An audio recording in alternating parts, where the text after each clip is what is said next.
Chapitre 18. Passe-muraille. Le lendemain matin, Sarah vit à regret s'éloigner l'Atlas qui conduisait Jézabel et William à Northstone. La journée, elle lui paraît interminable.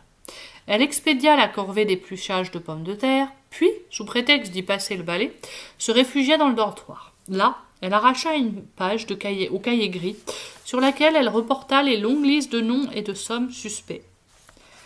Quand elle eut terminé, elle glissa la feuille sous son matelas, enfouit le cahier dans la poche de son tablier et redescendit. En bas, elle demanda à des pensionnaires qui rentraient du potager. « Savez-vous où se trouve Madame Winipot ?»« Dans le jardin, avec le révérend Collins, lui fit-on savoir. « Parfait. » Sur ses gardes, jetant d'incessants coups d'œil par-dessus son épaule, Sarah longea le couloir jusqu'au bureau de Madame Winipot. Par précaution, elle frappa doucement à la porte. On ne lui répondit pas, et elle se faufila dans ma pièce. Elle gagna l'armoire en 3 enjambées, et alla l'ouvrir lorsqu'elle entendit un bruit de pas. Elle suspendit son geste.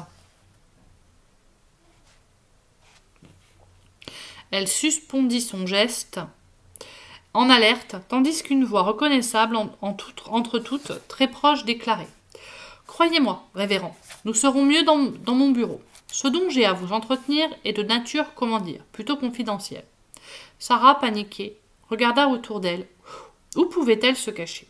Dans la chambre de Mme Winipot, peut-être. Hélas, elle eut beau en actionner la poignée, la porte ne s'ouvrit pas. Elle allait se faire surprendre pour la 2e fois avec le cahier gris entre les mains. Non, ce n'est pas possible. Il fallait trouver une solution vite. Les sourcils froncés, elle fixa le mur face à elle, comme tout fantôme qui se respecte. Elle devait être capable de le traverser. L'expérience ne la tentait guère, mais elle n'avait pas le choix. Elle ferma les yeux et se plaqua contre la cloison, en imprimant une forte poussée. Elle fut aussitôt absorbée par le mur, alors que Mme Winipot, suivie du révérend Colmin. Confidence. Une fois emmurée, Sarah fut saisie d'une bouffée d'angoisse. Elle s'efforça de retrouver son calme, y parvint, puis bougea légèrement pour vérifier qu'elle n'était pas prisonnière de l'épaisse paroi de briques. Non, elle pouvait évoluer à sa guise, rester en place ou sortir de l'autre côté si elle le souhaitait. Soulagée de se savoir libre de ses mouvements, elle tendit l'oreille pour ne rien perdre des confidences de Mme Winipot. « De quoi souhaitez-vous m'entretenir, cher ami ?» demanda le révérend. « Voyez-vous, c'est assez délicat et... Êtes-vous certaine qu'il n'y a pas plutôt là matière à confession ?»« Bien sûr que non, se récria la directrice. Je n'ai nullement péché, rassurez-vous. J'ai simplement besoin d'un conseil quant à la suite à donner à certains événements. » Elle se tut, tout sauta, pour s'éclaircir la voix, et se lança enfin. « Je ne sais pourquoi, mais depuis 2 jours, je ne cesse de penser à Sarah Fisher. Vous savez cette orpheline dont vous avez célébré les funérailles début décembre ?» À ces mots, le cœur de Sarah se mit à battre, si fort qu'elle craignit un instant qu'on l'entendît jusque dans le bureau. Le révérend, visiblement surpris, lui aussi, balbutia. « Sarah? Une chose malheureuse, un terrible accident. »« Justement non, » reprit Mme Winipot d'un ton fébrile. « Figurez-vous que le matin où ce tragique événement a eu lieu, je me trouvais sur la falaise. À dire vrai, j'avais rendez-vous avec un gentleman qui devait s'acquitter d'une dette à mon endroit et souhaitait le faire en toute discrétion, à ceci près qu'il n'est pas venu. »« Vous vous trouviez sur la falaise ?» répéta son interlocuteur à mi-voix. « Oui, non loin de la main de Satan. Je n'ai pas une très bonne vue. Le jour n'était pas encore levé, mais j'ai reconnu Sarah penchée au bord de la falaise. Et là, j'ai distingué quelqu'un qui se précipitait à sa rencontre. Et, je n'en jurerai pas, mais je crois bien que cette personne a poussé la jeune fille dans le vide avant de s'enfuir en courant. » Sarah, tendue à l'extrême, ne respirait plus. Si ce n'est pas Mme Winipot qui l'avait fait passer de vie à trépas, qui cela pouvait-il être? Le révérend, quant à lui, laissa planer un silence stupéfait, avant de murmurer « Cette personne, c'était... » « Une femme, sans le moindre doute, le coupa Mme Winipot. Elle était trop loin, je n'ai pu distinguer ses traits, mais elle portait une robe dont les pans flottaient au vent. À l'époque, je me suis tue car je craignais les questions indiscrètes au sujet de mon rendez-vous avec ce monsieur. Seulement, depuis quelques jours, ma conscience est tourmentée. Mon révérend, croyez-vous qu'il soit nécessaire que je prévienne les forces de l'ordre? » Le révérend garda le silence un moment, tandis que Sarah, dans sa cachette, bouillait d'indignation. Est-ce qu'il fallait qu'elle prévienne la police? Quelle question! Bien sûr, cela aurait dû être fait depuis longtemps. Le révérend Collins, d'un ton rassurant, finit par répondre. Très cher. Tout cela remonte à quelques semaines déjà. Vos souvenirs sont Non, inutile de déranger la police avec cette histoire. Vous n'en tirez rien de bon, juste des questions embarrassantes et des tracas inutiles. Enfin, ce n'est que mon avis, Madame Winipot laissa échapper un petit rire satisfait. Un avis précieux que je ne vais m'empresser de suivre, mon révérend. Horrifiée, Sarah fut tentée de s'extirper du mur pour leur crier à quel point elle les trouvait méprisables, mais elle se retint. Cela ne servirait à rien. Elle resta là longtemps après que la directrice et le révérend eurent quitté la pièce. La colère avait cédé la place au découragement. Elle faisait fausse route depuis le début. Madame Winipot et son cahier gris n'étaient pour rien dans sa mort. Mais alors, qui pouvait être celle qui l'avait fait basculer dans le vide en ce funeste matin de décembre, et pourquoi?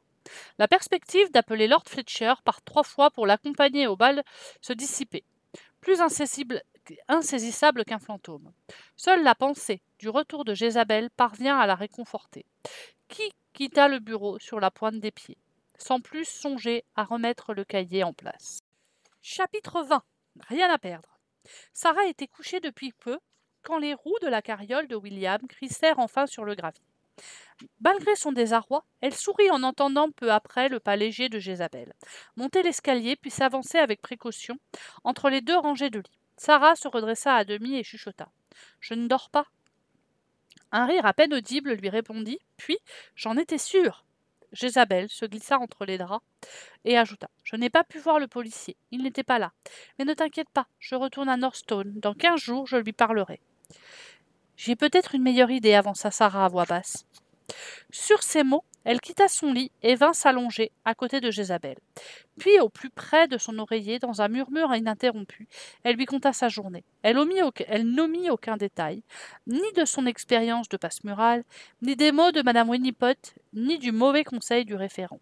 « Je ne veux plus passer une seule journée en présence de ces gens-là, conclut-elle avec colère. Pourquoi n'irions-nous pas à Northstone demain, raconter ce que nous savons à l'inspecteur? Après tout, nous n'avons rien à perdre. Demain? Mais on ne nous laissera jamais quitter les hirondelles. Nous n'avons pas besoin de demander la permission. Il suffit de nous échapper discrètement avant le lever du jour. Et si le soir nous avons besoin d'un asile, nous pourrons toujours nous réfugier entre les murs de la bergerie, suggéra Sarah. Jézabel resta silencieuse un moment avant de répondre, un sourire dans la voix. Je voudrais voir la tête d'Elspeth et de Madame Winipot quand elles comprendront que nous sommes partis. Elles ne se reposèrent que quelques heures et quittèrent les lieux à l'aurore, avec pour seul bagage de légers baluchons garnis de linge, de pommes et de quignons de pain. Elle avança rapidement, en silence, et ne tardèrent pas à gagner les faubourgs, puis les quais et enfin le centre-ville. Là, elles traversèrent tant bien que mal la place du marché, très encombrée avant d'emprunter en dédale de ruelles en pente qui les mena au poste de police, un bâtiment sombre et peu engageant. Elles s'engagèrent le long d'un obscur corridor et tout au bout s'arrêtèrent face à un comptoir, derrière lequel se tenait un policier. « Bonjour, monsieur !» le salua Jézabel. « Nous venons voir l'inspecteur Sharp. Il enquête sur la disparition de ma mère, Margaret Holmes. Je suis passée hier, mais il était absent. » L'homme les conduisit devant un bureau fermé et frappa doucement. « Inspecteur, j'ai ici des demoiselles qui vous demandent. » La porte s'ouvrit aussitôt sur un homme de haute taille, pipe à la bouche, dont le visage préoccupé s'éclairait à leur vue. « Oh, Jézabel, donne-toi la peine d'entrer, et toi aussi, jeune fille. » Chapitre 21. Un meurtre. Une fois assise, Sarah dévisagea discrètement l'inspecteur, soucieuse de savoir comment il accueillerait ces étranges révélations. Il fallait qu'elle soit convaincante, sans pour autant dévoiler tous les éléments en sa possession. L'exercice serait difficile. Le policier s'adressa d'abord à Jézabel. « Je suis navré, mais l'enquête n'a toujours pas avancé. Nous avons de nouveau interrogé toute la troupe ainsi que les connaissances de ta mère. J'ai fait passer un deuxième avis dans le journal pour recueillir d'éventuels témoignages. Malheureusement, cela n'a rien donné. » Jézabel, déçue, détourna le regard et l'inspecteur reprit avec conviction. « Cela dit, je ne baisse pas les bras et je ne les baisserai jamais. Je retrouverai Margaret. Tu peux compter sur moi. » Jézabel lui offrit un pâle sourire. « Merci, monsieur. Nous ne sommes pas venus seulement pour ma mère. Il y a autre chose dont nous souhaitons vous entretenir. » Elle se tourna à demi vers Sarah, qui, les mains fermement agrippées aux accoudoirs, lâcha d'une voix qui ne tremblait pas. « C'est au sujet d'un meurtre, monsieur. » Sharp leva les sourcils, visiblement surpris, et répéta. « Un meurtre? Fichtre ! Sarah continua. Le meurtre d'une jeune fille, que j'ai très bien connue, monsieur. Elle s'appelait Sarah, tout comme moi, et elle vivait aux Hirondelles, elle aussi. Elle est morte le 2 décembre dernier. Une femme l'a poussée du haut de la falaise. L'inspecteur se cacha pas son étonnement. Que me racontes-tu là? Si pareille chose s'était produite, je serais au courant, non? Sarah répondit sans hésiter. Non, monsieur. Madame Winnipot, la directrice de l'orphelinat, a prétendu qu'il s'agissait d'un accident, et elle n'a pas averti la police. Sharp recula dans son fauteuil sans quitter Sarah du regard. Il mâchonna le tuyau de sa pipe, pensif, puis la questionna. As-tu des preuves de ce que tu avances? Chapitre 22. Le lieu de toutes les turpitudes. Des preuves? L'espace d'un instant, la question de l'inspecteur désarçonna Sarah. Et s'il refusait de la croire, s'il pensait qu'elle avait inventé toute cette histoire? En quête d'encouragement, elle regarda Jézabel dont le sourire confiant la rasséréna, puis déclara. Non, monsieur, je n'ai pas de preuves. Je veux juste vous jurer sur l'honneur que ce que je vais vous rapporter est exact, reflet de la vérité. Je t'écoute, murmura le policier en lui souriant. Pas plus tard qu'hier, j'ai surpris Madame Winnipot en train de confier au révérend Corline qu'elle avait été témoin du meurtre de Sarah Fisher. Elle n'a pas jugé bon d'en parler à la police car elle craignait qu'on lui demande pourquoi elle était sur la falaise ce matin-là. Bien, bien. Et qui faisait-elle? N'a-t-elle mentionné? Releva Sharp, intrigué au plus haut point. Oui, monsieur, elle attendait un gentleman qui devait lui porter de l'argent. Nous pensons qu'elle fait chanter de nombreuses victimes. Sur ce, elle lui tendit le cahier gris. Vous trouverez là les noms, les dates, les sommes. Il s'apprêtait à les feuilleter quand Jézabel intervint à son tour. Ce n'est pas tout, monsieur. Le cercueil de Sarah Fisher est vide et nous soupçonnons Joseph Tolliver, un employé des Hirondelles, d'avoir vendu son corps. Sharp aspira une bouffée de tabac, plissa les yeux et s'enquit. Comment peux-tu être au fait d'un détail aussi sordide? Jézabel, les paupières baissées et les joues rouges, avoua. À mon arrivée à l'orphelinat, William, le jardinier, m'a proposé d'ouvrir les cercueils pour y rober les bijoux qui s'y trouvaient. C'est comme ça que j'ai su que le corps de Sarah Fisher avait disparu. Et l'autre nuit, monsieur, nous avons surpris Joseph en train de déterrer un corps, puis de le céder à des jeunes gens, probablement des étudiants en médecine. L'inspecteur répéta horrifié. Tu ouvrais les cercueils? Je ne l'ai fait que 2 fois ou 3 fois. Monsieur, je vous le jure, s'empressa-t-elle d'ajouter. Sharp est très choqué, s'exclama. Mon Dieu, Jézabel, mais il s'agit d'un délit. Ah, ma pauvre enfant, si Margaret, ça va à quoi tu en es réduite? Il secoua la tête, puis ajouta à mi-voix. Si je me fie à vos dires, cet orphelinat est le lieu de toutes les turpitudes. Un meurtre dissimulé à la police, auquel s'ajoutent chantage, trafic de cadavres et pillage de tombes. Cela commence à faire beaucoup, non? Sarah, craignant qu'il ne les accuse l'une et l'autre d'avoir trop d'imagination, sentit son pouls s'accélérer.